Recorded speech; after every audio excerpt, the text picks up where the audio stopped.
secrets that make you weak.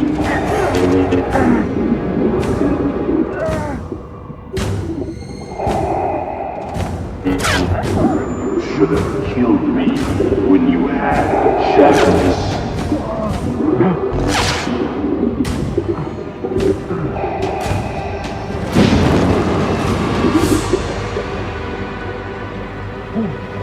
Don't!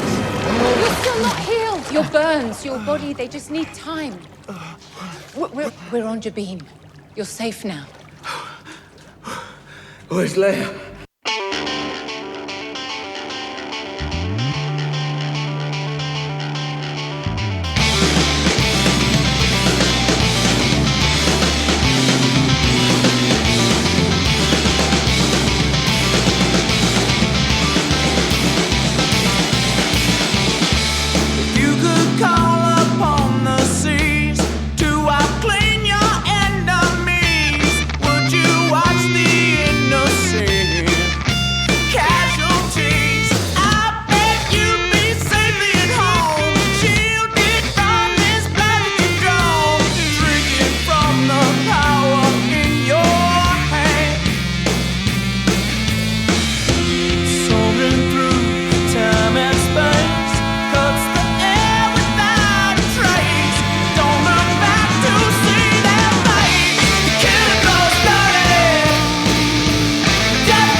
Greetings, Bucketheads, Mavar Tigar.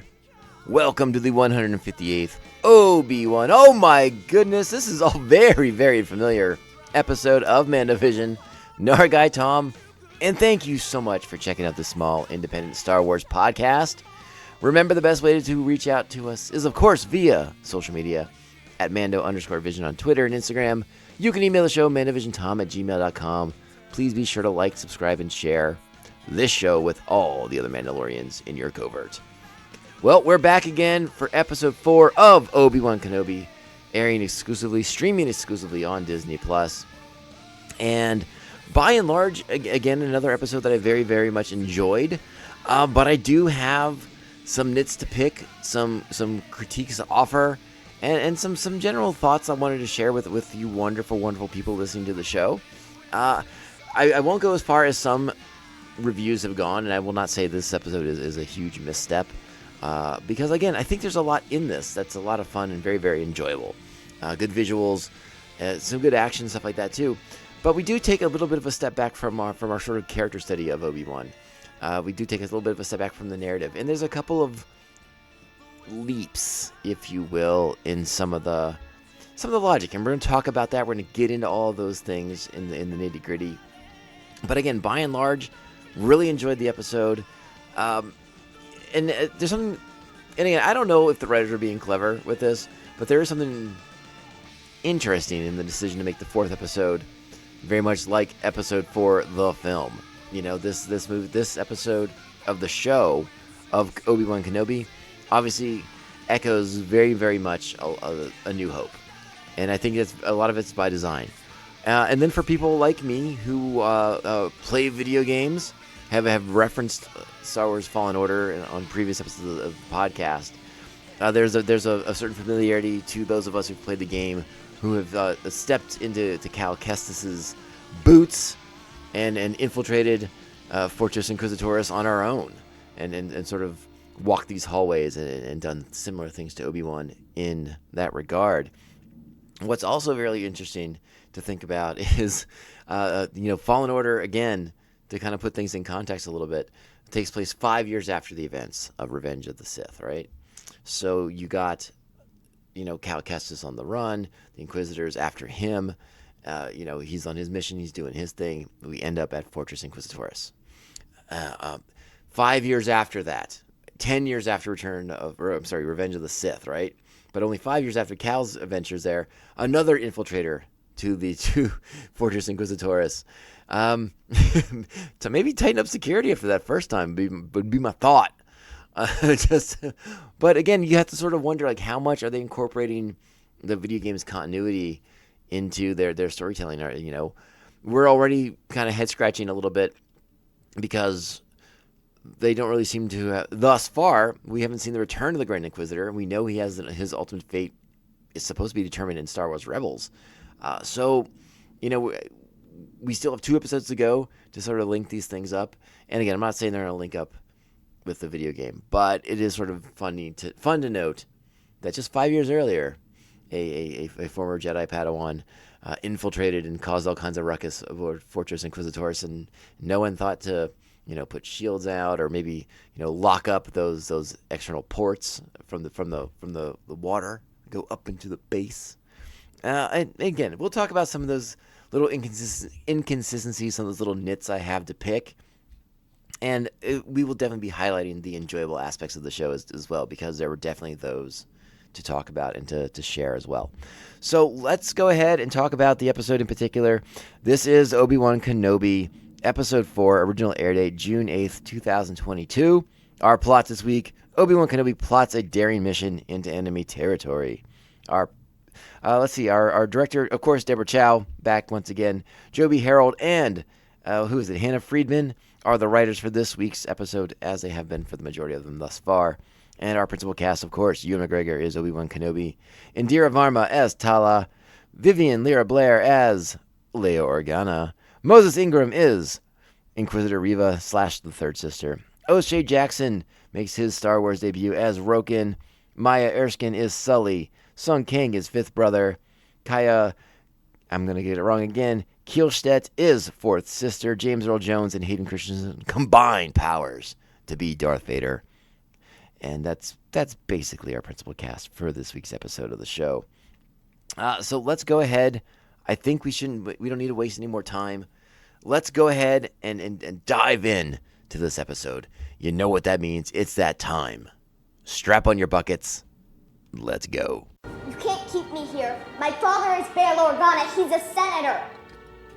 I am a princess of Alderaan. That's cute. You have no rights here, princess. The Empire doesn't take kindly to Jedi sympathizers. He will come for me. Oh. Obi-Wan is dead.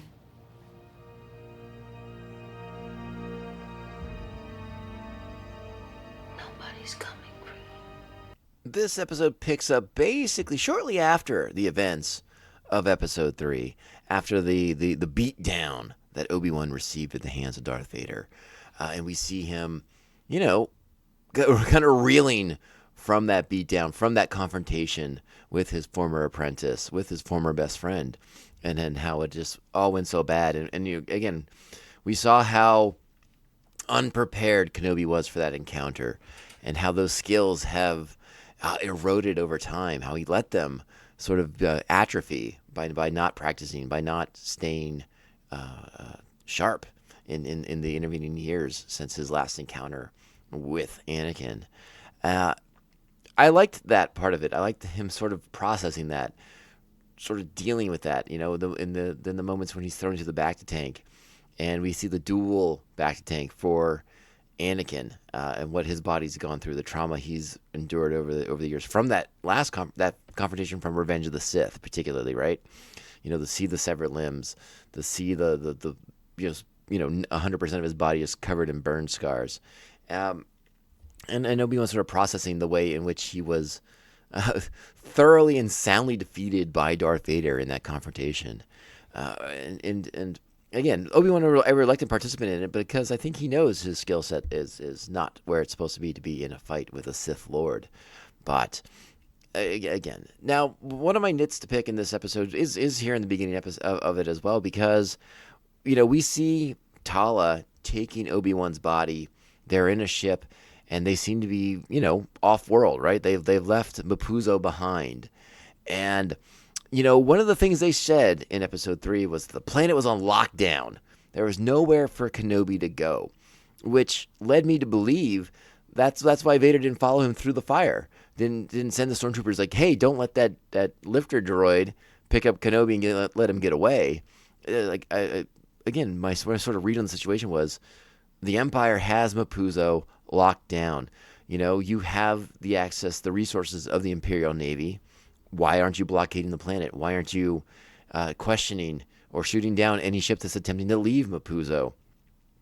Now, this, again, Tala probably has clearance, right? She uses her Imperial background, and she's probably gotten permission to leave the planet.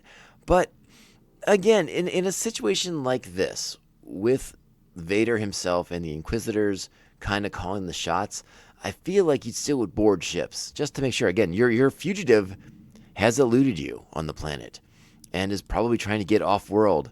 So just because a person has Imperial clearance and they just wave them through, again, it's a nit, and I'm picking it. That's all I'm really saying about it. And for whatever reason, they shifted the focus so that we leave Mapuzo and go to Jabim, the planet talked about in episode 3. Again, not what I expected them to do.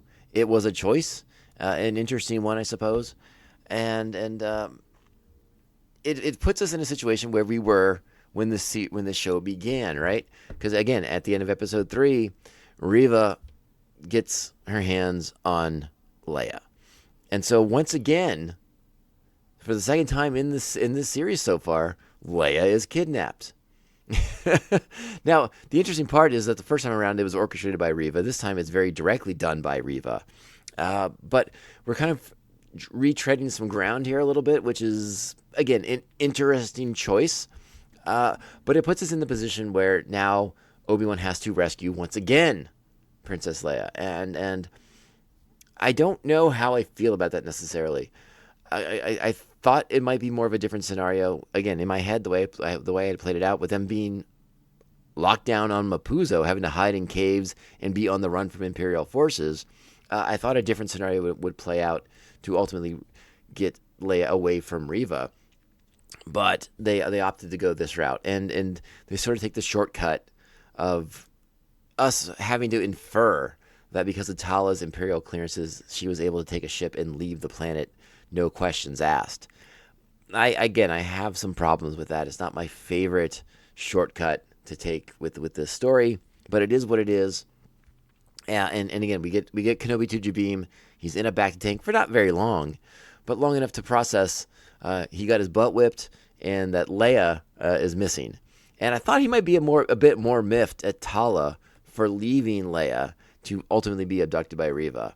But if they had that conversation, it's on the cutting room floor somewhere, and it's not for us to see. Cutting to the Fortress Inquisitorious, we see once again the Empire. I don't mean to laugh, but once again we see the Empire being really, really mean to kids. We saw this with Grogu, right? And in season 2 of Mando. The idea that the Empire has these little stun cuffs for Grogu, and now an Inquisitor is going to interrogate another small child. You got these 2 fierce stormtroopers guarding the doors, and then again, just sort of the idea that like this small child is going to be interrogated, and these stormtroopers are like, yeah, that's the job. It comes with the territory. We question kids on everything.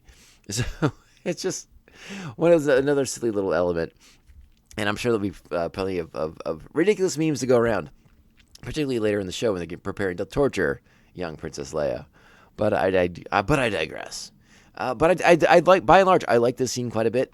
I like the way that Reva comes at Leia, tells him that Obi-Wan's dead, that no one's coming to get her. Really just kind of puts the fear into Princess Leia. But Leia's a strong character, and despite the fact that she's probably terrified, I think that's a valid feeling for a small child in this situation. She's not going to give up the information. She's not going to rat out the people who are, saving Jedi and ferrying them away from the Empire, shuttling them away from the Empire. Now, we haven't seen all that resolved just yet, but thus far, Leia is going to stick to her guns.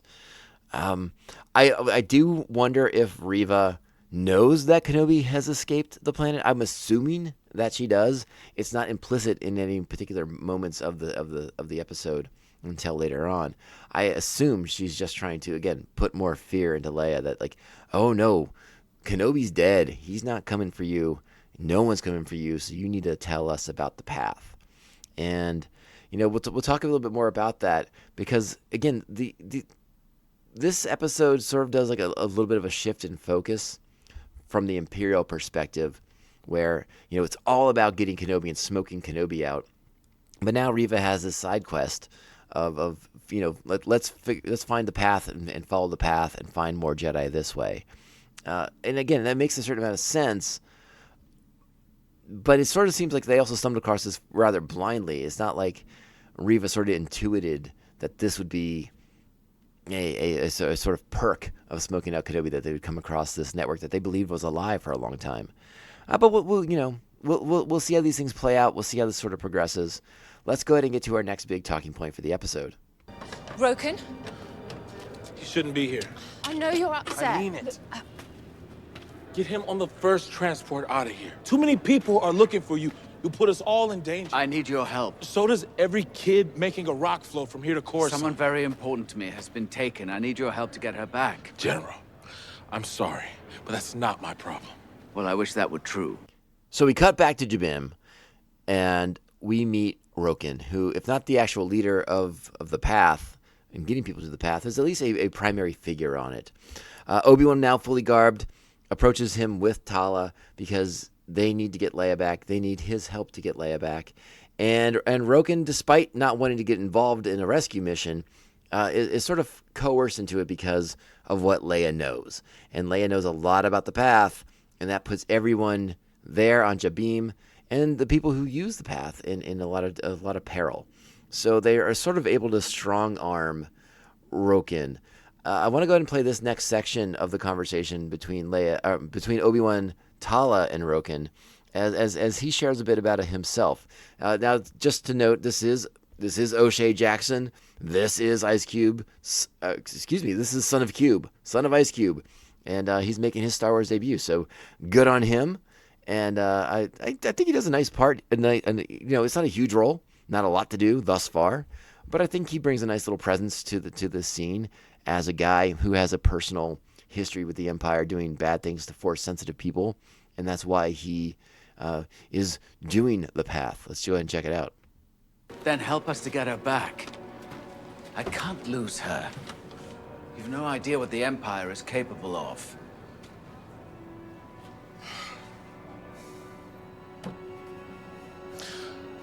I had a wife once. I knew exactly what she was before we got married. We tried to hide it. And the Inquisitors found her anyway. So I know exactly what the Empire can do. There you go. There's his personal stakes. That's what's going on with him. Another good moment in this sequence, too, is at the beginning of it, when we first are meeting Roken, when he calls Kenobi General.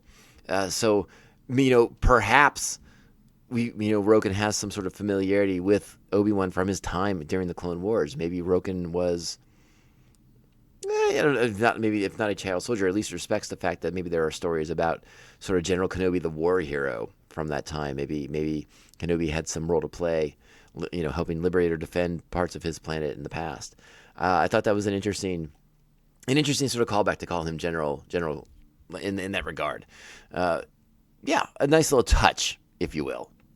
But despite that part, as adamant as he was a moment ago, that Kenobi's got to go, get him out of here, it's not safe here.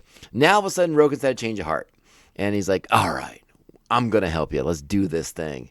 And again, that's sort of a nit for me to pick. It's like, that's a really abrupt, a change of heart, right? Now maybe Kenobi forcing him to remember his wife, to think about what would happen to him at the hands of the Inquisitors, what was taken from him by the Empire and the Inquisitors, is sort of what spurs it on.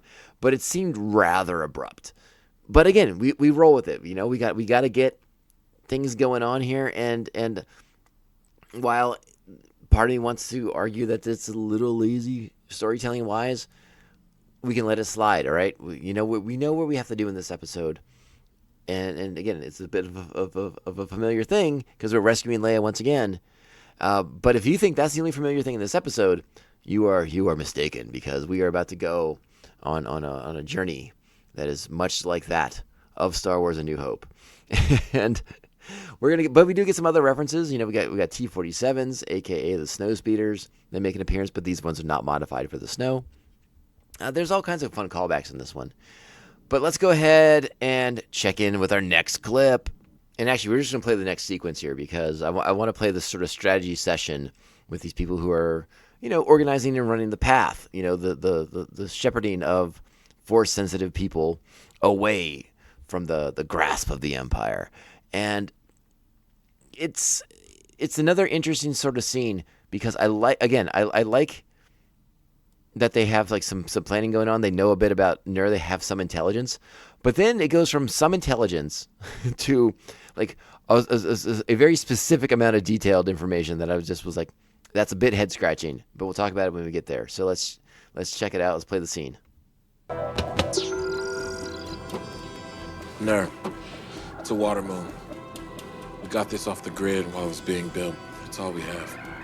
It's in the Mustafar system. That's Vader's system. Is Vader there? We don't think so.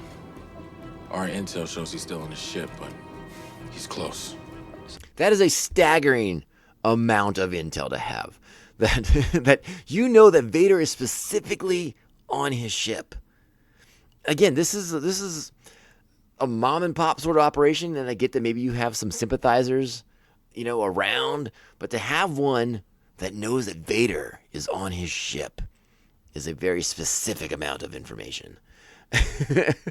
And again, just sort of something I wondered about.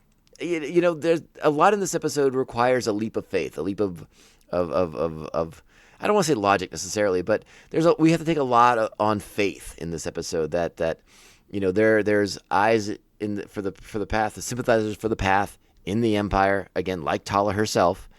And it requires us to believe that there's more people like her in the Empire than maybe we want to believe out of an organization of space fascists. I said it, sorry. Okay. All right, let's go ahead and play out the rest of the sequence here. Check it out. So that's it. Fortress Inquisitorious. It's impenetrable, Wade. How far down do you think it goes? Have no idea. It's their base of operations, so probably got a command center, training facility. Truth is, nobody knows what it looks like in there. I don't see any shields. That's because no one would be stupid enough to attack them. Except for that time 5 years earlier when Cal Kestis did. We could take those speeders, go in at night. You have some T-47s in the hangar. It's suicide. Oh, we need to find a way inside. Oh, we're not soldiers. Those speeders are for hauling sewage. She's 10 years old. I won't leave her there. I'll go on my own. You can barely stand. You're not getting in there. I'll go with him. Well, I have officer clearance. I can get you inside and I can get you access. Is your cover still intact? We'll find out soon enough. Oh, we're wasting time. Get my ship fueled and ready. All right, so what I think really brings this scene together, despite, again, my nitpicks and some of the things I'm talking about, I like the fact that these people are very reluctant to get involved into a sort of, covert military operation, right? Like, they're here to smuggle people. They're here to help people. They're not soldiers. Sully says that in the scene. But Kenobi's asking them to sort of step up because he's desperate. He needs to save this girl, and he's going to go with or without them. But he would like to go with them because the odds of success go up exponentially if he has some assistance in some form or another. And it's really Ewan McGregor who brings this scene together for me. His sort of desperate plea for help from these people is really what sells this sequence for me, and I really, really did enjoy that part of it. And again, Ewan doing a darn fine job, acting his face off and getting us to believe in the cause of Obi-Wan Kenobi, despite the fact that we still haven't seen our Obi-Wan just yet necessarily, but flashes of him are starting to return in this episode. So staying in chronological order with this episode, basically, we're going to Nur. We're back on Tala's ship. She's back in her Imperial uniform. They're going to use her clearance to access the Fortress Inquisitorious. But while en route, while on approach, Obi-Wan is attempting to sort of reconnect with the Force in a way that we haven't seen him use just yet. One of my sort of narrative issues with the show is that so much of his struggle with the Force is kind of inferred as opposed to him talking about it, sort of him addressing these things head on. How, he hasn't been doing these things for 10 years, how he's out of practice, maybe even reluctant to use the Force, to connect with the Force, to let it flow through him. It's just sort of, again, under the surface, it's not being talked about in a direct way. But I guess that leaves it up to interpretation, like how much out of practice is Obi-Wan? How connected to the Force is he? And I guess it allows us to have these conversations, which is the nice part of it. But again, we see him using his right arm, his burned arm, to move a small piece of metal with the Force. And it's a bit of a struggle for him. And Tala is about to have a conversation, a little chat with him. And I want to mark my reservations about this conversation right now, my concerns about this conversation right now. That if, now again, as I mentioned just a moment ago, we start to see flashes of our Obi-Wan coming back in this episode as he storms the fortress and has to rescue Leia once again from the Empire, from the Inquisitors. But this conversation with Tala, I want to put my little asterisk right here. It would be interesting to me if Tala telling Obi-Wan to forget about the past is sort of the motivating factor for Obi-Wan to finally move on. As many of us have speculated, communing via the Force with Qui-Gon, I think some of us are waiting for that sort of moment to be how Obi-Wan sort of forgives himself and allows himself to move forward. So I will be significantly disappointed if it's just Tala being like, you know what, the past is the past. We got to move on, to kind of spur him forward. A person that he has no connection with, other than 5 minutes ago when she got him off of Mapuzo. But let's go ahead and play the sequence anyways, because again, the acting is really nice in the sequence. I just wish there was a little bit more emotional gravitas between these characters. There's no history. There's no real connection. Yes. They escape Mapuzo together, so they're kind of bonded by that. And again, Tala is risking everything to go back and get Leia, but it just doesn't quite have the weight that I want it to have. But she is saying something very, very important and very, very necessary for Obi-Wan's character to kind of help him get back on the saddle. So let's check it out. I'll be all right. Your body's not the only thing that needs to heal, Ben. The past is a hard thing to forget, and you just need time, that's all. Some things can't be forgotten. You care about Leia. Then you're gonna have to try. We're almost there. All right, so yeah, it's a good moment and a great scene between two really wonderful actors. And that's another reason why we can appreciate the scene, at the very, very least, in my opinion, because they're doing a great job delivering these lines and kind of selling you on this stuff. And, if you're a longtime listener of the podcast, you know how I sort of have expressed some frustration that sometimes the Star Wars Disney Plus shows lack a little gravitas, a little weight to them. This show is at the very least, one of the most well-acted shows thus far in Star Wars, and having a guy like Ewan McGregor and another actor like oh my gosh, I got the wrong character's name in my head right now, but yeah, having actors of this caliber is a really, really big deal. And Indira Varma, that's what it was. I got her name mixed up with another actor, and I didn't want to say the wrong name. But they bring some real heft to this. Like, these are really nice performances. They're small, they're subtle, but they're important, right? And again, you've seen the sort of negative reviews on this episode thus far. They're cropping up all over the place. This episode's a misstep. But there are nice moments like this between two wonderful actors that really elevate the material that they're being given, and that's a strong point, and that deserves commenting on and sort of celebrating a bit, because again, we're just so connected to Obi-Wan. We're so connected to Ewan McGregor's performance. So to have him be able to bounce off another well-trained, wonderful actor really does sell these things. But again, I will underline right here that if this is sort of like the motivating reason for Obi-Wan to get back on the horse, as opposed to sort of like communing with Qui-Gon, or even falling back to like some memory that he has with Anakin, or the moment of falling back to a memory with Anakin would be amazing. I'm just gonna say that right now, like some sort of moment where they talked about something similar, about letting the past go. How powerful would that be if we flash back and we get sort of like the de-aged effect that they use in Marvel over on Hayden Christensen, right? And it becomes like this moment that Obi-Wan is able to use to kind of rally himself, put himself back together, and be like, you know what? I'm going to do this for Anakin, kind of like in spite of Anakin in a sense.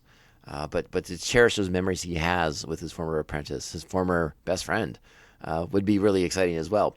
I think the majority of fandom, myself included, wants that cameo, that Force Ghost of Qui-Gon, but we'll see what happens. Again, 2 episodes left to go, but a lot to do.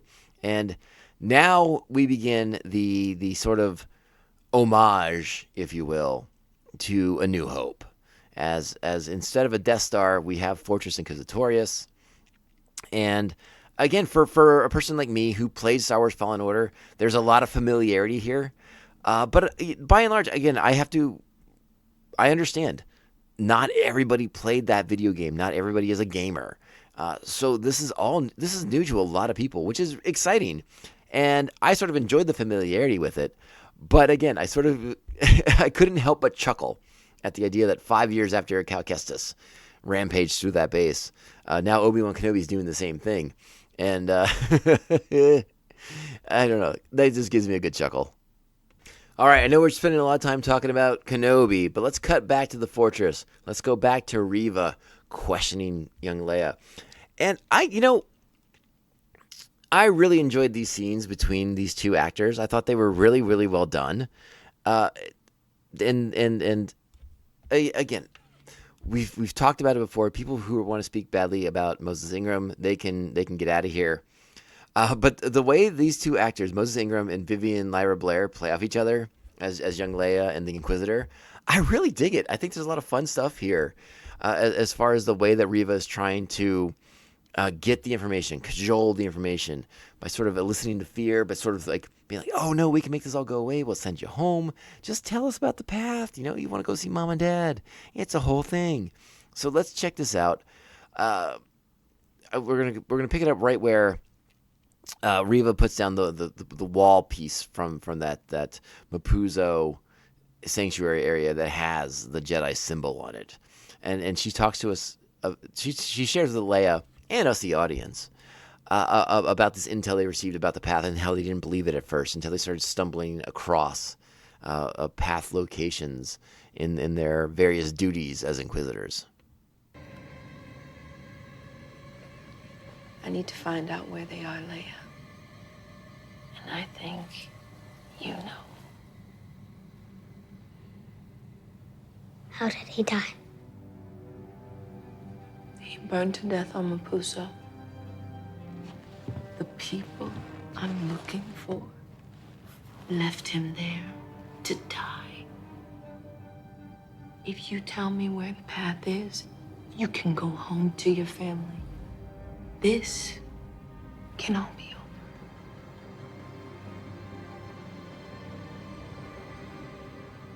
I don't know anything about a path. Well, let's think a little bit harder, shall we? So more defiance from Leia, and Reva not buying a single second of it. So we cut from that to Tala arriving in the hangar for Fortress Inquisitorious and making her way deep inside the compound. She gets questioned. She flexes over the security guy, gets access. She gets to a terminal. She's got communications with Ben going. And we find that Ben's in the water. Ben's swimming towards an access port. Again, much like Cal Kestis in Fallen Order.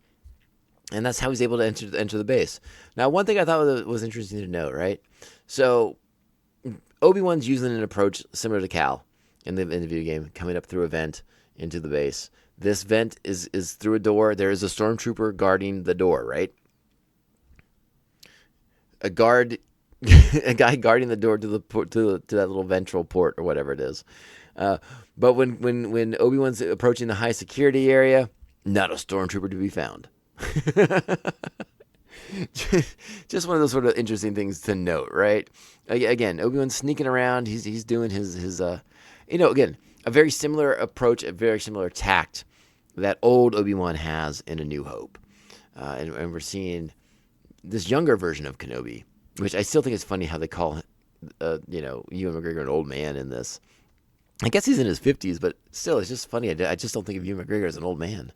Now we'll cut back to Reva and Leia. This time Reva's attempting to use the Force to extract the information from Leia's mind in a similar fashion to what she did in Episode 2 to Haja Estri. Let's check it out, because I really like the way Leia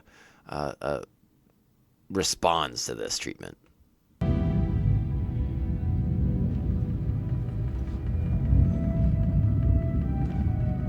Is this a stare contest?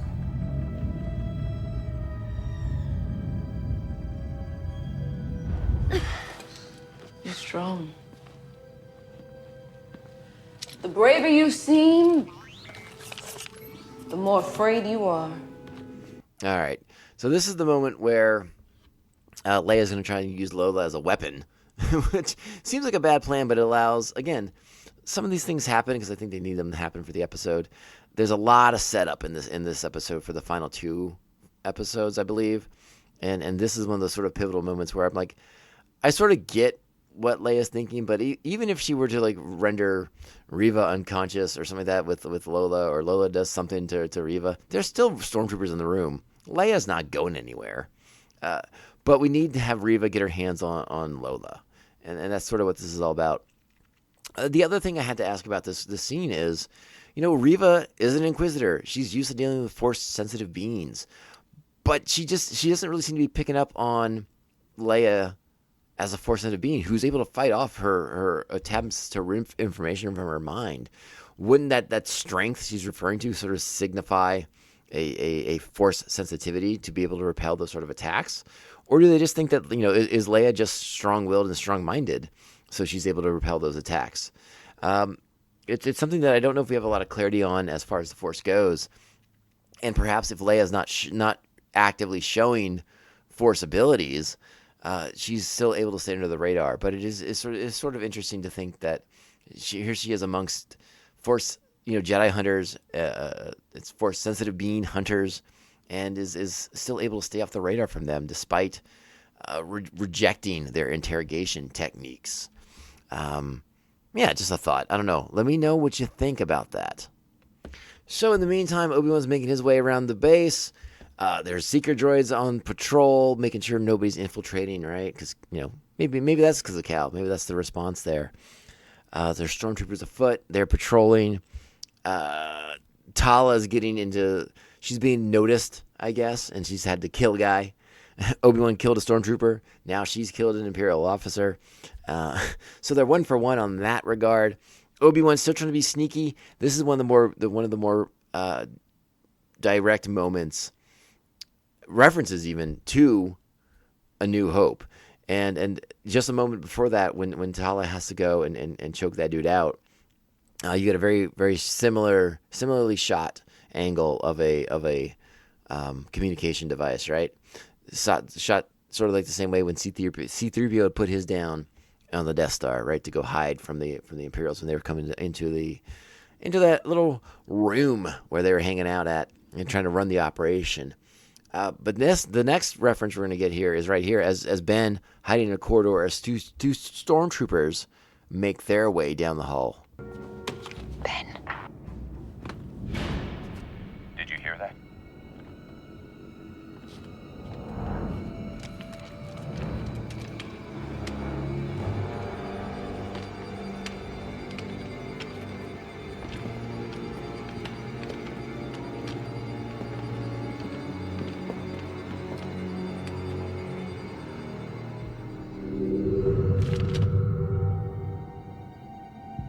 Over there.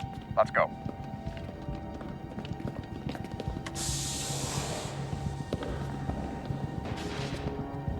Ben able to use a similar move to what he will later do when on the Death Star to throw some stormtroopers off the scent of his trail. I like that homage. I sort of saw it coming, but it still didn't take away from the fact how much I enjoyed it. Again, a small little callback or preview of a Call 2. But yeah, I dug that moment. I thought it was really cool that he does that. And again, you're still seeing this version of Ben, struggle with using the Force. And even like these small little things are challenging for him. You know, he's just sort of let that muscle atrophy so much that even that little thing, a little flick of the wrist to make that sort of distractionary noise to throw the attention of these stormtroopers away, takes a lot of concentration from him. Let's go ahead and check back in on Reva and young Princess Leia. As again, just listen to the dialogue in the scene. I really enjoy these parts between these two actors right here, and I sort of wonder if this bit of dialogue that Reva's imparting to Leia is going to be sort of like a motivating, galvanizing sort of moment for Leia as a character. And well, let's go ahead and just check it out. I know what it's like being alone. Kenobi is gone. The people you're trying to protect, they are not coming for you. The only person that can save you now, Leia, is you.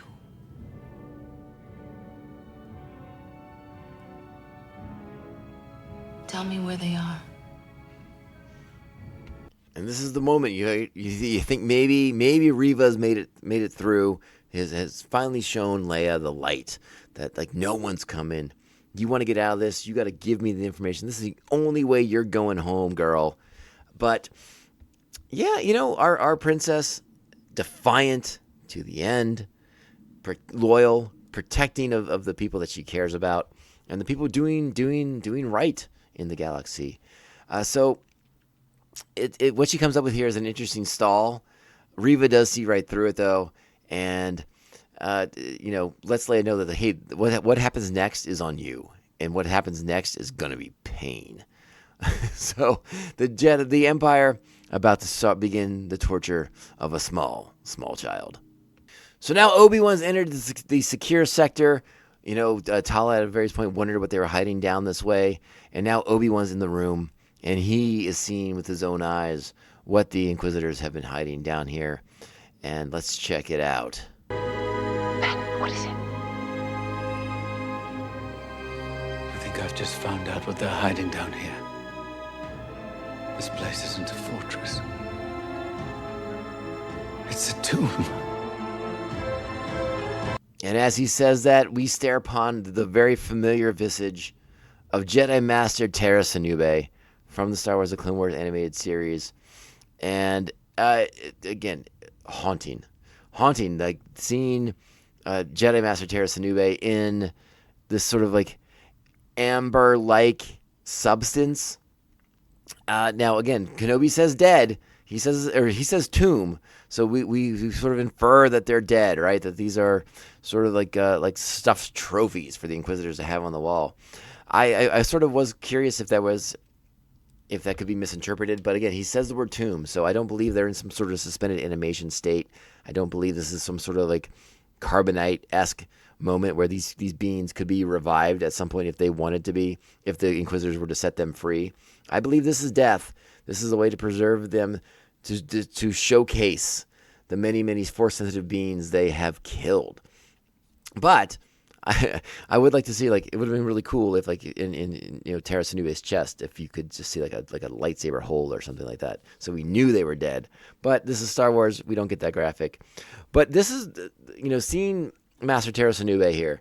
This is one of the more easily recognizable figures that we get in this sequence. There's been some rampant speculation about some of the other people that we see in this amber-like substance. I haven't been able to corroborate any of it, so I will stick to my guns here and say that Tara Sinube is the only known quantity thus far, at the very least. If information changes, you know we'll come back and address it on the podcast. But for the time being, I feel that I can only say with confidence that the first being that we see is Jedi Master Tara Sinube, who we saw most famously in the lightsaber lost episode of Star Wars: The Clone Wars, when Ahsoka Tano lost her lightsaber, and Master Tara Sinube aided her in her quest to recover it. Great episode. Love Tara Sinube. If you're a fan of his, like I am, go check out what is it? Jedi Lost, the Count Dooku book by Kevin Scott. Awesome stuff. And Tara Sinube plays a role in that book. Not a huge role, but a role nonetheless, which is very, very exciting. But yes, this is a huge chamber, and we see just dozens and dozens of Force-sensitive beings captured, killed, and sort of like immortalized in this, again, amber-like solution, whatever it is. And of course, one of the people that we see is a Jedi youngling, right? A youngling from the temple. There has been some talk that this is similar. That is actually the same child we see fighting against Order 66 in the 501st in the very first episode when we're on Coruscant. This leads leads to the credence that, to the belief. This leads this is evidence, I should say, to the theory that Reva was also on the temple that night, when Anakin Skywalker returned and started killing Jedi, Padawans, younglings alike. And again, we haven't gotten our answers to that just yet. I suspect Reva's big moments are coming up in the next episode. It'll be nice to get some clarity there. Like, why does she know that Anakin Skywalker is Darth Vader? Again, something that I always thought was like the biggest secret of the Star Wars timeline in that particular era. But I think we'll get our answers to that very, very soon. But yeah, we see lots and lots of beings in this chamber. Meanwhile, at the same time, Leia is being strapped to the torture chamber. The Empire's about to go to work on a small child once again, and these stormtroopers have no problem plugging her into this machine that's about to like drill holes in her eyes or whatever it's going to do. And Reva's about to be the one to hit the button and turn it on when Obi-Wan asks Tala to cause a distraction so that he can get to that chamber in time. He hears Leia's cry. Now, whether it's because he's so close or it's through the Force, I'm not 100% certain. There's a little bit of ambiguity there, but it's certainly a possibility it's through the Force. But I think they want us to believe that it was Leia's call for help heard, orally through the ears, if you will. So let's get to the next sequence here. How do you feel about? Let's just go ahead and call it. Let's talk about it right now. With Tala talking to Reva, spinning that yarn, telling that story, telling that tale, and Reva seeing through it fairly quickly, but still sort of indulging Tala to I guess like dare to convince her that she is in fact like this agent of the Empire who's had been undercover despite being stationed on Mapuzo alone. It's interesting. We'll play a sequence of it here in just a moment, but we also have to talk about Obi-Wan rescuing Leia, right? Getting into that torture into the interrogation room, cutting the power. The room illuminated by the red around the torture chamber, the torture device, and then Ben's firing up that blue lightsaber and cutting down two stormtroopers, who are fairly inept. When one of them is getting cut down, the other one's just sort of standing there. You would have thought he'd be a tad more on the defensive, but I guess he didn't. He's more prone to being afraid of the dark. Just an observation though, but a very great, visually interesting sequence that I enjoyed quite a bit. All right, let's go ahead and cut to the Reva Tala scene here. I understand that you're leading the hunt for the network they call the Path. Just speak. I was stationed on Mapuzo when the hunt began. Ranking officer. Qualifications for discharge. They're on Florum. The network runs out of the Sertar sector.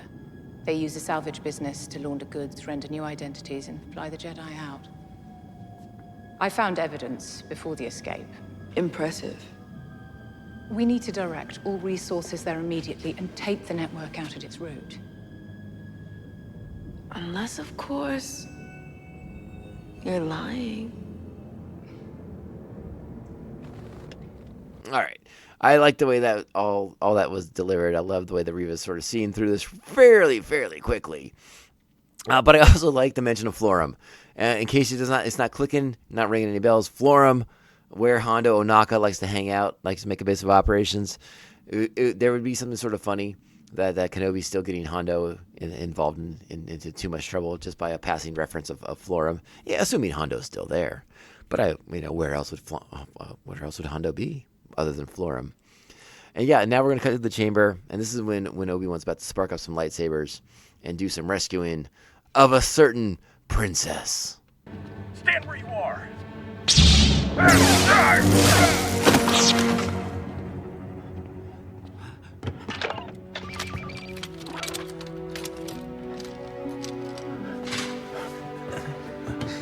You're alive. They told me you were dead. I didn't tell them anything. I know. Come with me. I'm gonna get you home. So, with Leia recovered, it's time to try and make our escape from the Fortress Inquisitorious.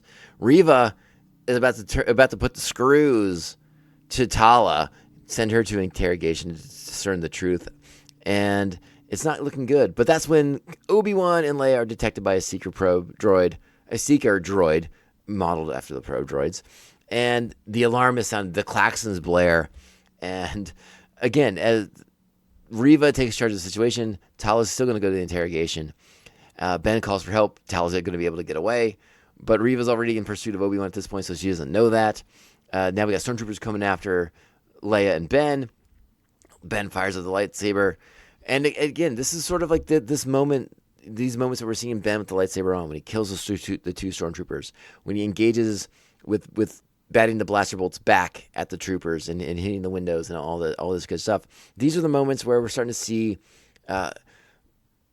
old flashes of our old Kenobi, right? Flashes of the Ben that we know and love as he's sort of returning to form a bit, like shaking the rust off, getting all those reacclimating those skills, I guess is probably the way I would put that.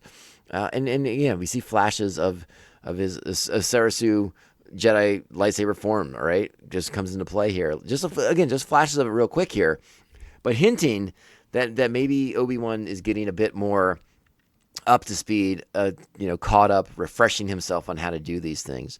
And nothing gets a Jedi up to speed better than, smashing some stormtroopers with your lightsaber, just cutting them down, batting some blaster bolts back at them.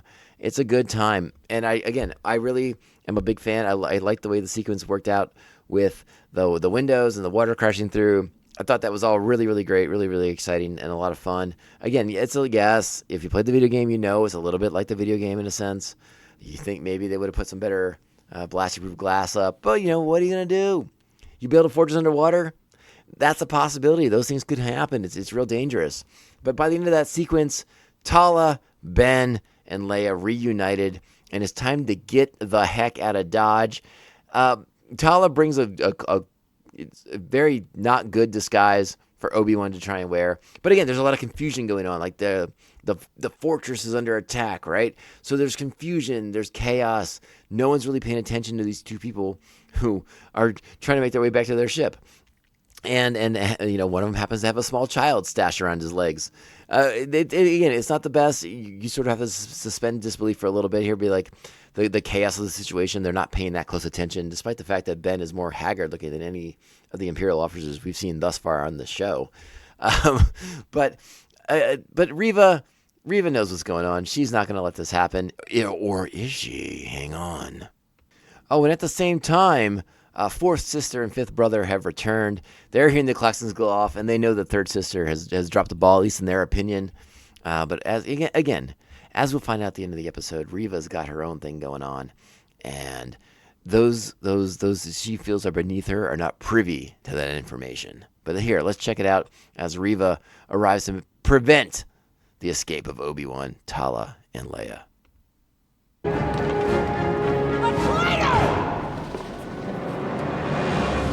Child and an old man. Was it worth it? Betraying everything you are. This was never who I was.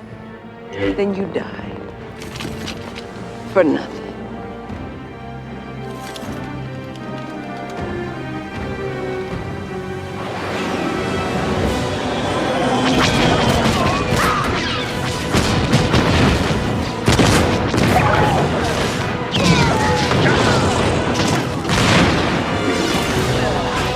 All right, the insanely well-timed arrival of the T-47s.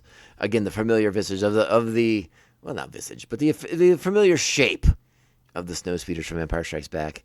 We know them, we love them, and we get to see them in a new use with a new purpose in this episode. Very, very exciting. And they do a great job of blowing the crap out of these stormtroopers that are arrayed, about to kill our heroes. And we didn't mention it before, but we get to see Purge Troopers for the first time in live action, right? Again, from Fallen Order, from the video game. They're arrayed around this room. We've seen them already in the episode walking the halls, coming after Ben before in the chamber that gets flooded.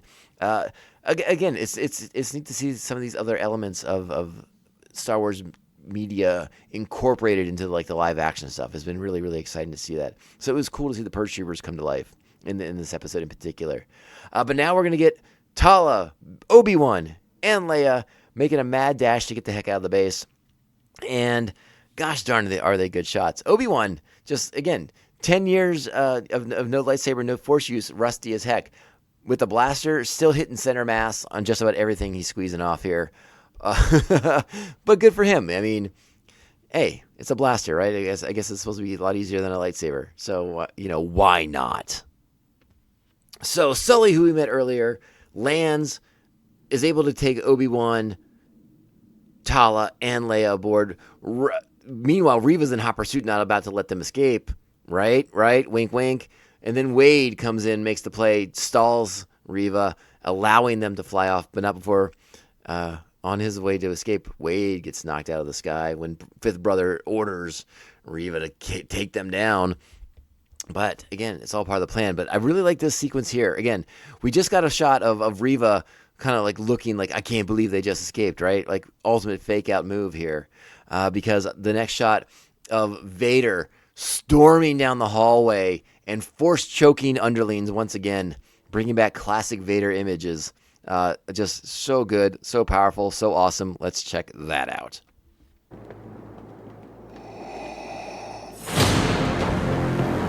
You were born what defeat would bring. I will tolerate your weakness no longer.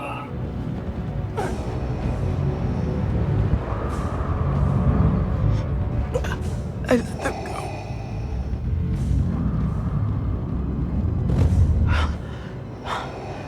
I put a tracker on the ship. Soon the location of the network and Kenobi will be ours.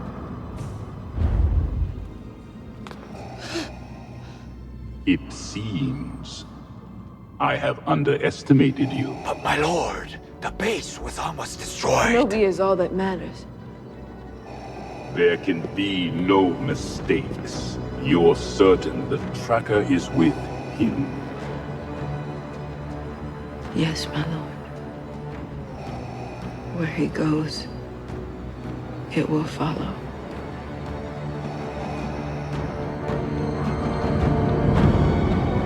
So an underrated element of that scene is Fifth Brother, right? Again, as he's watching Reva get like force choked out, seemingly, about to have her life ended at the hands of Darth Vader, and sort of like the smirk, the grin on his face as he witnesses that. And then, as he realizes he's been played by Reva, and he's like, but what about the base? And then Reva, again, to show that she's been paying attention the entire time, using Vader's words and saying that Kenobi is all that matters. Awesome stuff. Again, that's exactly what he told her in episode 2. And just perfect. I thought that was a part of the episode that really, really sang. The tracking device, again, we're in familiar territory at this point, because again, remember episode 4 when the Millennium Falcon escapes the Death Star, what's on board? A tracking device. But so it's sort of like, are we supposed to infer that this is a trick that Vader learned from Reva, so that when the Falcon leaves the Death Star, he's like, I remember I played this game before, and this is what Reva did before I force choked her in episode 6, or whatever, whatever the case may be. So sort of an interesting little. Again, another interesting callback to that episode, to episode 4, to A New Hope, and again, I sort of wonder again, are we supposed to think that Reva taught him that trick? I don't know. I don't want to go there just yet. But Reva's showing that she's crafty. She does some things. She's got some plans. She's thinking, a couple moves ahead of the rest of the Inquisitors, at the very, very least. I don't know how I feel about the tracking device element. Again, the revelation that it's Lola wasn't shocking, wasn't too far-fetched for me. But what it lends credence to is an idea that I'm not super crazy about, because in my mind right now, and we haven't played this sort of final sequence just yet, but what they should be setting up here is like, we just escaped Fortress Inquisitorious. We have Princess Leia, the Princess of Alderaan, back in our possession. I think we should take her straight home. Because that, to me, is the logical play, right? Like, you have to return the princess, and then you go back into hiding, right? But you get rid of Leia first. You don't go back to Jabim, which is what they sort of seem to be saying is going to happen. Like, so I don't understand why they go back to Jabim before they drop off Leia on Alderaan. We will see how this plays out. Last week I assumed we were staying on Mapuzo. This week I'm assuming that they're going to go back to Jabim, because that's why they're tracking them, so they can find out where this network of this sort of like underground railroad, this underground pathway for force-sensitive beings is. But that doesn't make sense to me. That requires a bit of a logic leap that I'm not sure I can. I mean, I'm going to swallow it. I'm just going to have to, because I'm enjoying the show and I want to see where it goes. I don't want to argue with the series by and large. But I'll point it out right now. To me, what you do right now is, as the T-47 is landing aboard Roken's ship, they take off. They get off Nur. You go into hyperspace. You take like 5 or 6 different jumps, throw them off the scent, and then you go to Alderaan, okay? And now, again, he doesn't know there's a tracking device, so the 5 or 7 jumps doesn't make any sense in that regard. But you still go to Alderaan before you go back to Jabim. That's just my take on it. That's my opinion on it. How do you all feel about it? Let's get to the final kind of moments of this episode. Again, a sweet moment between Leia and Obi-Wan, sort of cementing the bond they're forging on these adventures, these kidnappings that Leia keeps finding herself a part of. And by the way, one element I wanted to talk about that I neglected to mention earlier in the episode is I thought it would have been really interesting if Leia were to intuit that Reva was the one who sort of orchestrated the kidnapping of her the first time around. That would have been a really interesting way to sort of turn the tables on Reva in a sense. But it might have shown perhaps it might have shown Leia as more of a, I don't know, too smart for her own good sort of thing. And they really wanted to have Reva be able to instill fear in her, sort of take advantage of the fact that she is a small child and put that fear of imminent death and demise into her.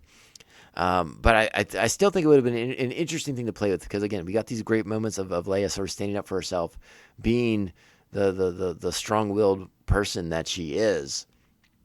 So I thought that would have been a really interesting move if she were to sort of divine or intuit that Reva was the one who orchestrated the kidnapping the first time around. Now, again, we still may get there. I doubt this is the final time that Reva and Leia will have a confrontation or exchange verbal barbs with one another. But I don't know. Let's just see how it all shakes out. Let's just see. Where's Wade?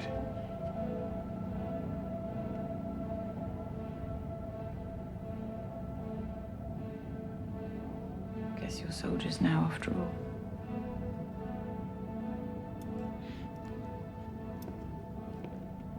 So a very early dawning of the rebellion, right? That's sort of what we seem to be hinting at this point, as we're still 10 years out from A New Hope, and we're still sort of just seeing, the beginnings of the spark of rebellion flare across the galaxy.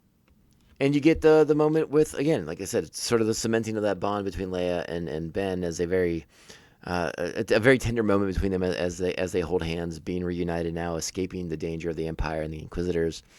But we pan down to see Lola and her little eyes going red as we discover that she is, in fact, the tracking device. Surprise, surprise.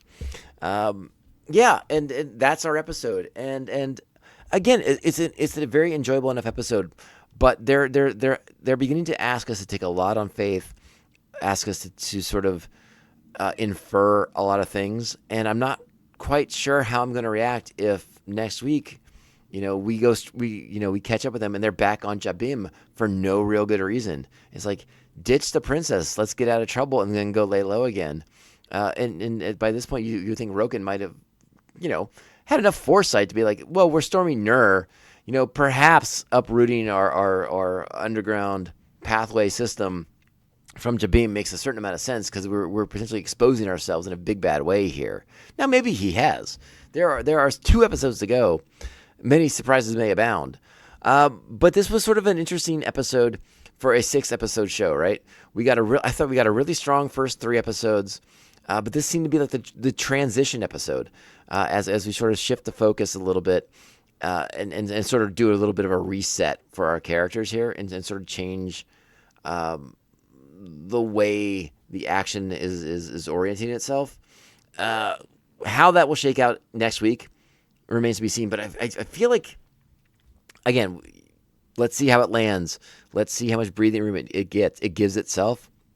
But I think we have a lot of questions still to be answered. I'd like to get a little bit more explanation on things, and I really would like to get a bit more inside Ben's head at this point.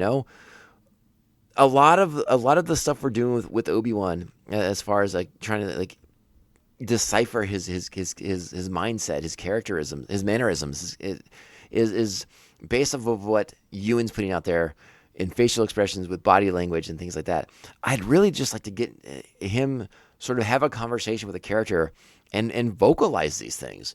And whether it's with, Force Ghost Qui-Gon, that's great. But I think we need to get to that point. We need to have this be a bit more of an external instead of an internal thing. Let's have the character study, right? But at some point, he has to voice his feelings, his frustrations, his failure, his guilt, his remorse. All these things have to start coming out. It puts a lot of burden on Ewan to do these things with just facial features and body language, and it puts a lot on the audience to try and decipher these things. When you can have a really strong narrative with him just saying a few words about these things and expressing this in a way. And perhaps, you don't want to evoke memories of Revenge of the Sith necessarily, because, again, think about the climactic battle on Mustafar. When Obi-Wan tells Anakin that he, admits to failing him. That moment now would be more powerful because of what he's seen, of what Anakin becomes, and admitting to that failure now, I think would resonate more. And we still have an Obi-Wan who has to kind of get back on the saddle fully. So a lot to do in the next 2 episodes, in the next 2 weeks. Again, I refuse to call this episode a stumbling block. It's a bit of a setup episode. But again, there's good action in it. There's a lot of fun things in here. Good performances once again. I really enjoyed Leia and Reva going at each other. I enjoyed Tala and Ben teaming up. I enjoyed going live action into Fortress Inquisitorious. And again, Vader storming them, Force choking people. There's so much to like in this. There really, really is.